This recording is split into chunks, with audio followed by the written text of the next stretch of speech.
Labour means ప్రమాదకరమైన ప్రసవము. Their main causes, there are 3 causes are there: uterine abnormalities, cephalopelvic distortion, CPD, prolonged labor. అనగా అసాధారణ ప్రసవము జరగడానికి 3 కారణాలు కలవు. యూటరైన్ అబ్నార్మాలిటీస్, అసాధారణ గర్భాశయ చర్యలు లేక అసాధారణ గర్భాశయం యొక్క పనులలో లోపము. Second one cephalopelvic disproportion, CPD. తర్వాత మూడవది ప్రొలాంగ్డ్ లేబర్, దీర్ఘకాలిక ప్రసవము. ఈ 3 కారణాలలో తల్లి యందు ఏ కారణం కనబడినా హై రిస్క్ లేబర్గా మనము దీనిని నిర్వచించేదాము. ఫస్ట్ వన్ యూటరైన్ అబ్నార్మాలిటీస్, మొదటిగా అసాధారణ గర్భాశయ చర్యలు. Uterine action is said to be insufficient when the construction do not effecting delete the cervix progress in labor is low and the length of labor prolonged. It may arise either because the contraction are to 6 weeks or because the part of the uterus do not act in harmony see on other. సాధారణ లోపములు అనగా వయస్సు మీద కాన్పుల సంఖ్య మీదనో ఆధారపడి ఉండును. 30 సంవత్సరాల తర్వాత తొలిసారిగా గర్భం ధరించడం వలన 4 లేకపోతే 4 కాన్పుల అయిన తర్వాత కాన్పులలో సంభవించును. మరియు కూపకంలో బాగుగా సరిపడని ఉదయించు భాగము వలన, ఎగ్జాంపుల్ డిస్ప్రపోర్షన్, అసాధారణ ఉదయములు ఉండడం కానీ, కవలలు జన్మించడం కానీ, ఉచ్చ శిరోదయములు వెనుకటి స్థితులలో పోస్టీరియర్ పొజిషన్, ఉచ్చ శిరోదయములు అనగా పోస్టీరియర్ పొజిషన్. ఇప్పుడు మనము hypotonic uterine action. The contraction are weak, short and infrequent. Hypotonic uterine action is called the contraction are weak, short and infrequent. The request is slow, dilatation of kid cervix or more. The woman is not distressed by the contraction, nor is the fetus and adversely affected by them.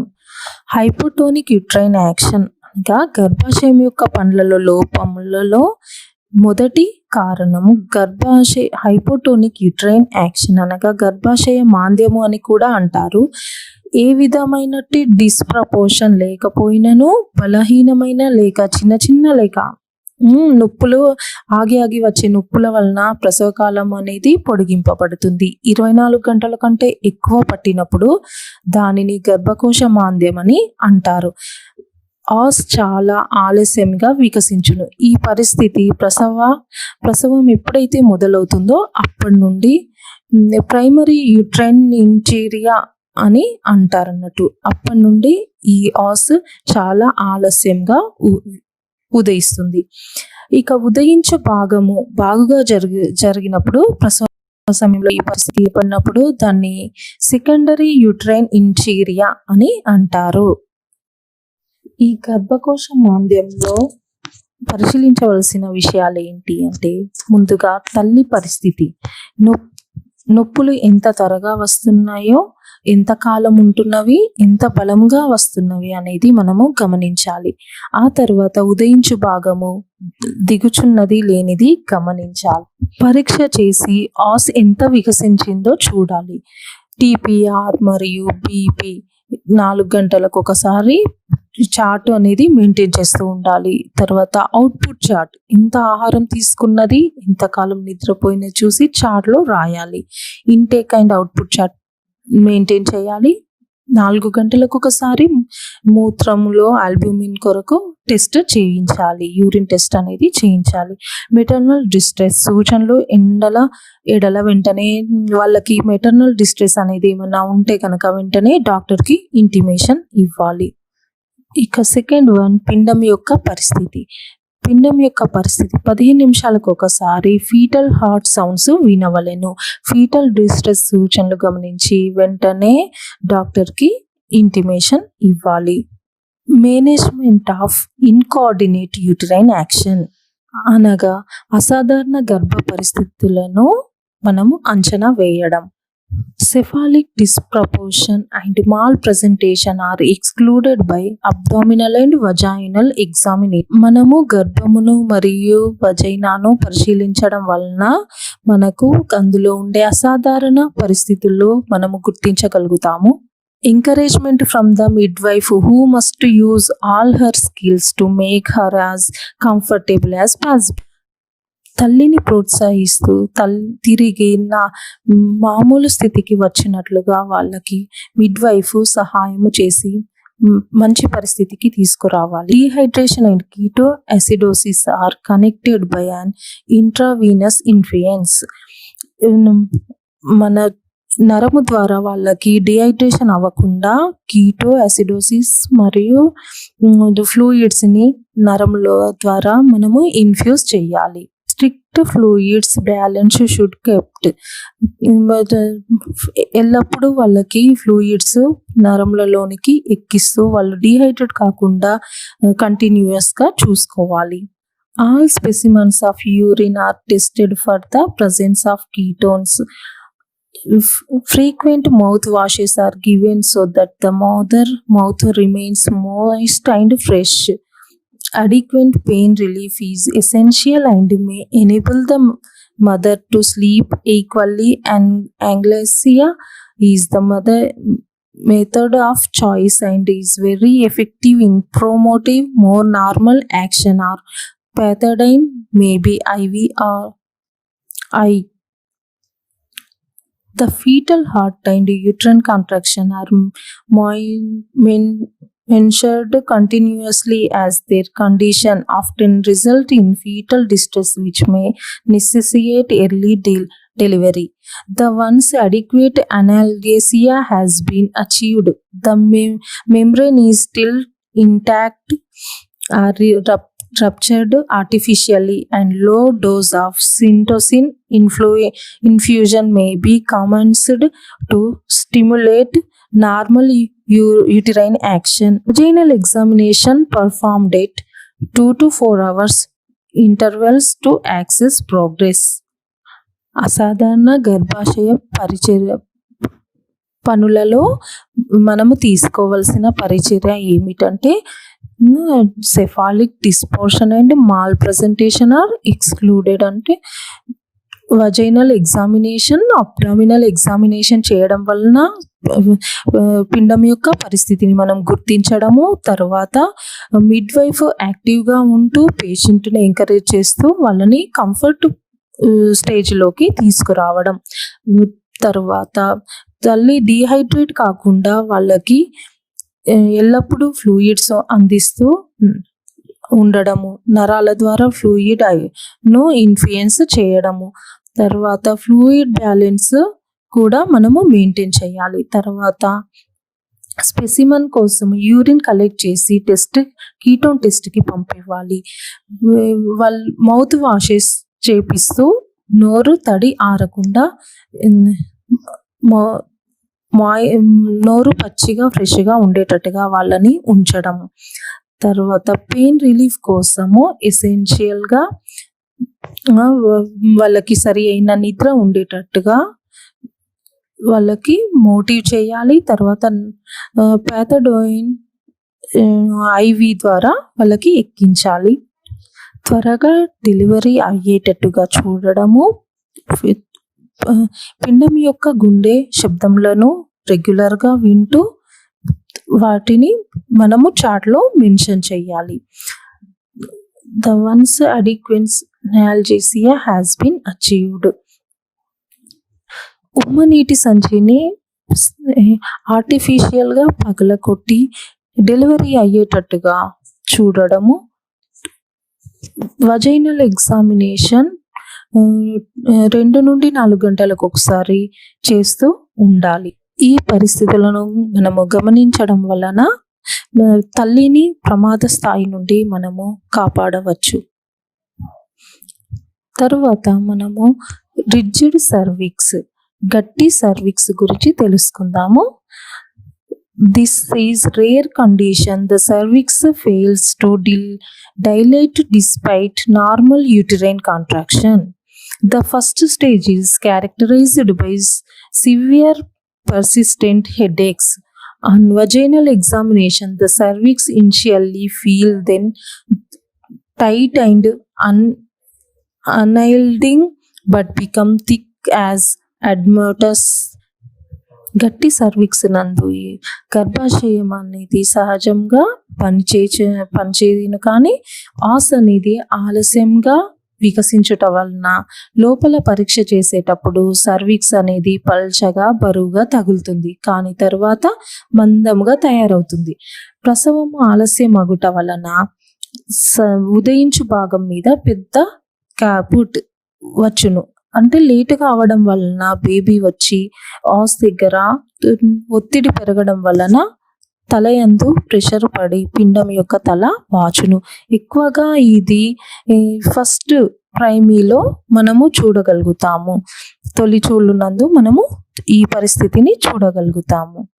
ఈ యొక్క పరిస్థితులన్నీ మనము abnormal uterine action, అసాధారణ గర్భాశయ చర్యలు లేదా గర్భాశయం యొక్క పనుల లోపంలో ఈ పరిస్థితులను మనము గమనించగలుగుతాము.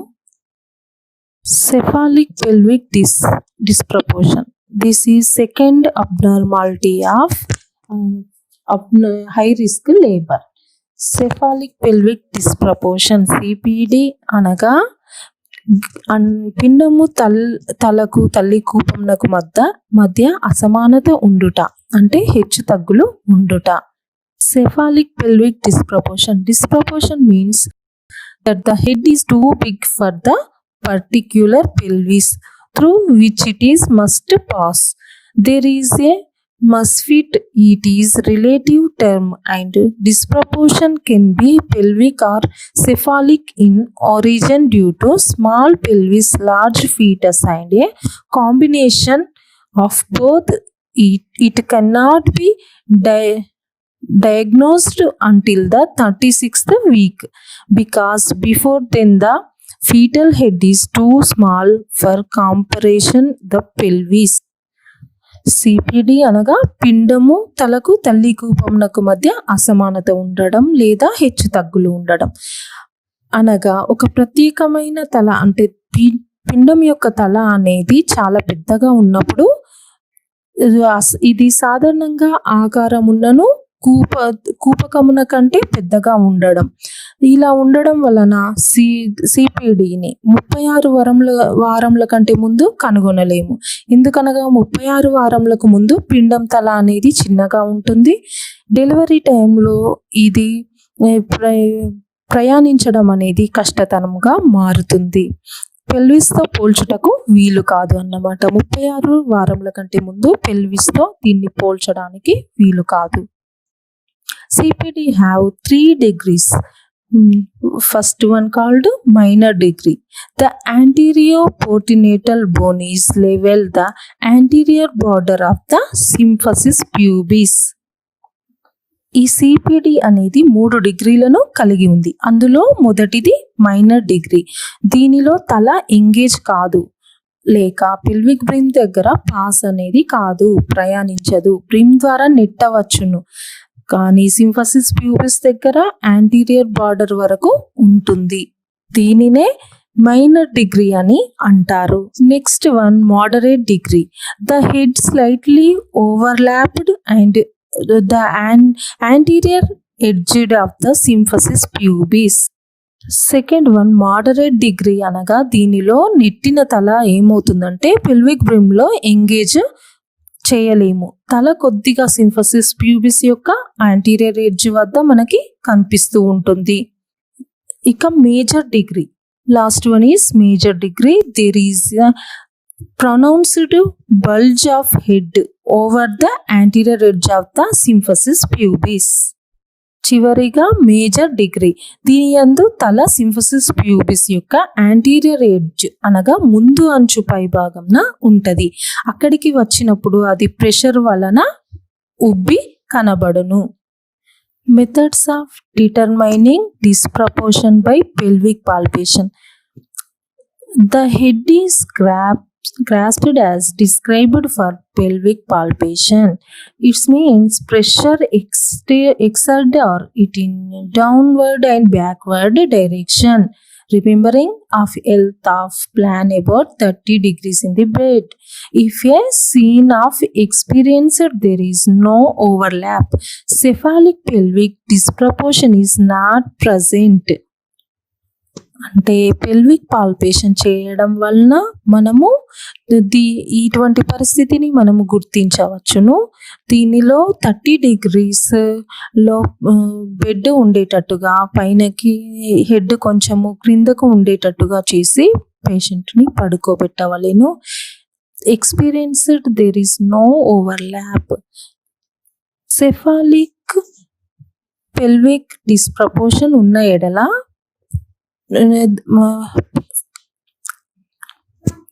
సెఫాలిక్ డిస్ప్రపోర్షన్ పెల్విస్ ఉన్న ఎడల వీరిలో సెఫాలిక్ పెల్విక్ డిస్ప్రపోర్షన్ ఉన్న వ్యక్తి యందు ఎవరిలో చూడగలుగుతామంటే పొట్టిగా ఉన్న స్త్రీల యందును తొలి గర్భంలో ఈ సిపిడి ఎక్కువగా మనము గమనించగలుగుతాము. ఇటువంటి పరిస్థితి ఉన్నదేమో మనము వాళ్ళని ఎల్లప్పుడూ పర్యవేక్షిస్తూ ఉండాలి. ప్రసవం నందు వజైనల్ డెలివరీ అయి ఉండి బిడ్డ బరువు 3.4 kgs కంటే ఎక్కువగా ఉంటే కానీ, తర్వాత కవలలు ఉన్నప్పుడు కానీ ఈ సిపిడి అనేది మనకు కనబడుతూ ఉంటుంది. అసాధారణంను కానీ ప్రతి గర్భంలో సిపిడి కొరకు మనము చూస్తూ ఉండాలి.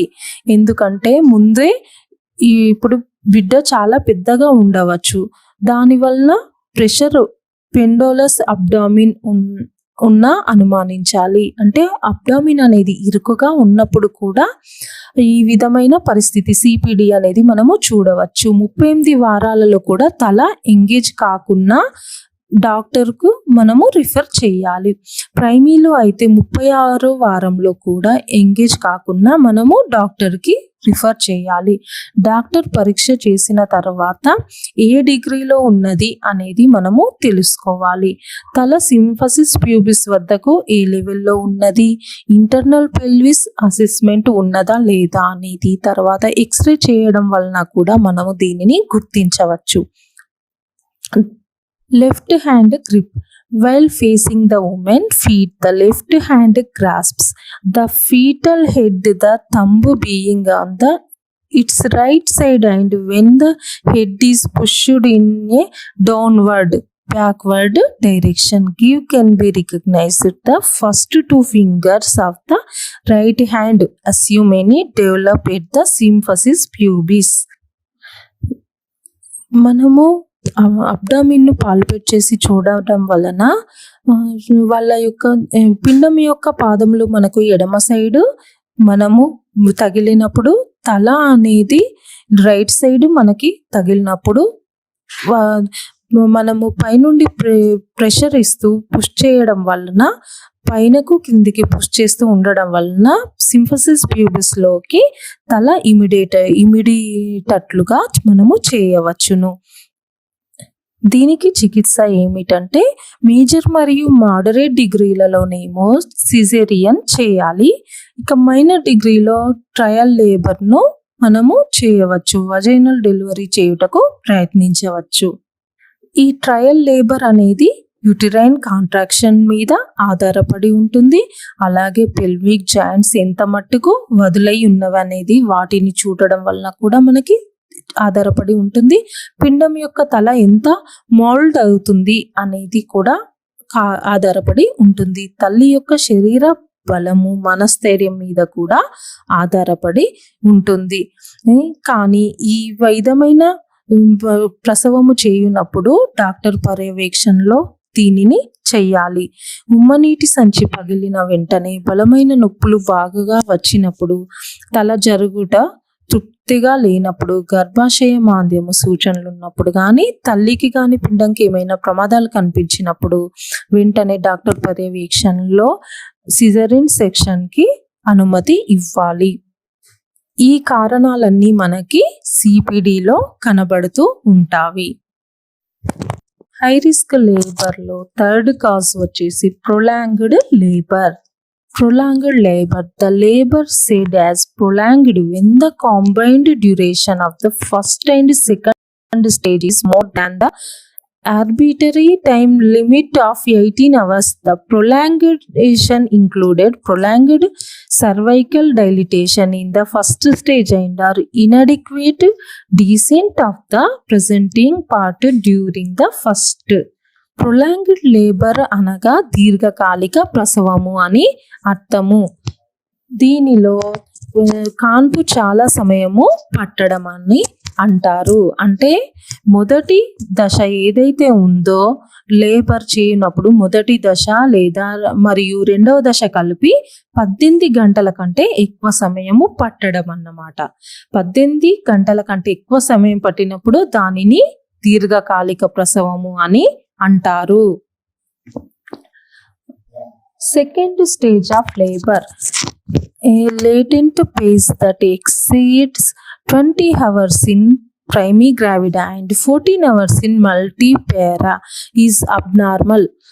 The cause include urine cervix malposition and presentation, cephalopelvic disproportion and premature administration of excessive sedation. Second stage of లేబర్లో ఏమవుతుందనంటే 20 గంటల కంటే ఎక్కువ తీసుకోవడం. ఫస్ట్ ప్రైమిగ్రావిడాలోనైతే 14 గంటలు కానీ మల్టీ పారా ఈజ్ అబ్నార్మల్. 14 గంటల కంటే ఎక్కువగా 20 గంటల వరకు టైం తీసుకోవడము. తర్వాత సర్విక్స్ అనేది సరిగా తెరుచుకోకపోవడము, సెఫాలోపెల్విక్ డిస్ప్రపోర్షన్ ఉండడం కానీ ఇవన్నీ ఉండడం వలన సెకండ్ స్టేజ్ ఆఫ్ లేబరు పొడిగింపబడము. ఈ ప్రొలాంగ్డ్ లేబర్ యొక్క కాజెస్ తెలుసుకుందాం.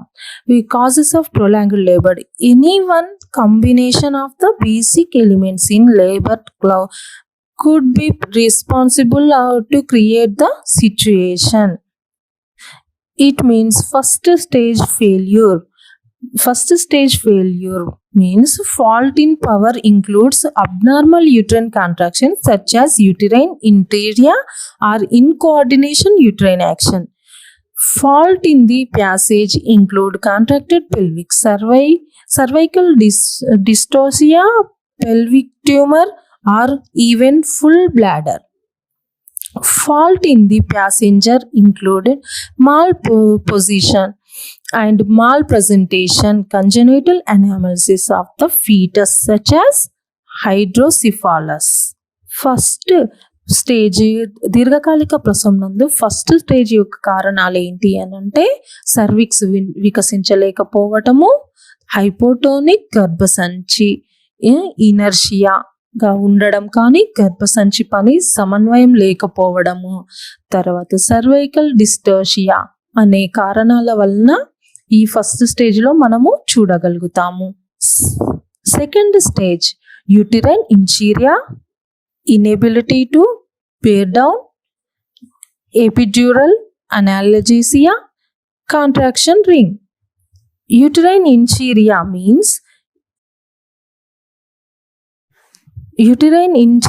means intervals during childbirth. ఈ సెకండ్ స్టేజ్లో మనము ఏమి కారణాలు చూడగలుగుతామంటే మాల్ ప్రజెంటేషన్, తల తప్ప వేరే భాగము జన్మించడము, తర్వాత డిప్లెక్స్డ్ తల, కాంట్రాక్టెడ్ కూపము, తల అబ్నార్మల్గా ఉండడము, ఈ కారణాలను మనము సెకండ్ స్టేజ్లో చూడగలుగుతాము. తల్లి యందు రెండవ దశలో గర్భసంచి ఇనర్షియా కూడా మనము చూడగలుగుతాము.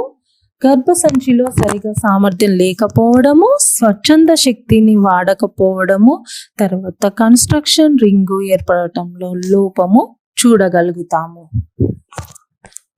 Fault in the passage, contracted pelvis and disproportion, undue resistance of the pelvic floor or perineum due to sperm or cold screen, soft tissue pelvic tumor, fault in the passenger, malposition, malpresentation, big baby, congenital malformation of the baby. Fault in the passage అనగా ప్రయాణంలో లోపము. అంటే పిండము ప్రసవ సమయంలో ప్రయాణించినప్పుడు వచ్చే లోపాలు ఏమిటనగా contracted కూపకము ఉండడము, కానీ కూపకం కండరాలు సరిగా సహాయపడకపోవడము, కూపకంలో మృదు కణజాలంలోని గడ్డలు ఏవైనా ఉండడం వలన అడ్డు తగలడము, తర్వాత శిశువు ప్రయాణించే సమయంలో మాల్ ప్రజెంటేషన్ కానీ మాల్ పొజిషన్ కానీ, లేకుంటే శిశువు బరువు ఎక్కువగా ఉండడం, పుట్టుకతో బిడ్డలో ఏమైనా లోపాలు ఉన్నా కానీ ఈ ప్రొలాంగ్డ్ లేబర్ ఏర్పడడానికి కారణాలుగా మారుతాయి. Next one, process. Prolonged labor is manifestation of an abnormality is the cause of which should be detected by through abnormal and vaginal examination supplement by partograph analysis of labor. Internatal radiography is useful in determining the fetal state position as well as pelvis shape and size. అనగా ఈ దీర్ఘకాలిక ప్రసవాన్ని మనము గుర్తించే దాంట్లో ఏమి చేయాలనంటే ఈ అబ్డామినల్ని తాకి చూడడం కానీ, తర్వాత వజైనల్ ఎగ్జామినేషన్ రెగ్యులర్గా చేస్తూ ఉండడము, తర్వాత పార్టోగ్రాఫిక్ అనాలైసిస్ అని, తర్వాత రేడియోగ్రఫీ కానీ అంటే స్కానింగ్ తీయడము, వీటి వలన మనము దీంట్లో ఉన్న లోపాలను మనము గుర్తించి చర్యలు తీసుకోగలుగుతాము. Danger of prolonged labour. Fetal side. The fetal risk is increased due to the combined effect of hypoxia due to diminished uteroplacenta circulation, especially after rupture of the membranes. Intrauterine infection, intracranial stress or hemorrhage following prolonged stay in the perineum and increased molding of the head. Fourth one is increased operative delivery. All these increased perinatal loss due to asphyxia, intracranial hemorrhages, neonatal sepsis. ఈ పొడిగింపబడిన ప్రసవములో మనకు కనపడే దుష్పరిణామాలు లేక danger science. ఫస్ట్గా మనం తెలుసుకోవాల్సింది గర్భస్థ శిశువుకు foetal side ఏమి సిమ్టమ్స్ కనబడతాయి అనేది. ఫస్ట్గా హైపాక్సియా అంటే ఆక్సిజన్ తగ్గిపోవడము, ఫీటస్కి ఆక్సిజన్ అందకపోవడము, గర్భసంచిలో ఇన్ఫెక్షన్ రావడము, శిశువు తల ఎముకల్లో ఒత్తిడి లేదా రక్తస్రావము కలగడము, పరికరాలని ఉపయోగించి కాన్పు చేయడము, తర్వాత అసిడోసిన్ శిశువుల్లో ఒత్తిడి ఫీటల్ డిస్ట్రెస్ అనేది జరుగుతుంది, పుట్టగానే చనిపోవడం అనేది కూడా జరగవచ్చు, కాన్పు తర్వాత మరణము అనేది సంభవించవచ్చు. Next one, maternal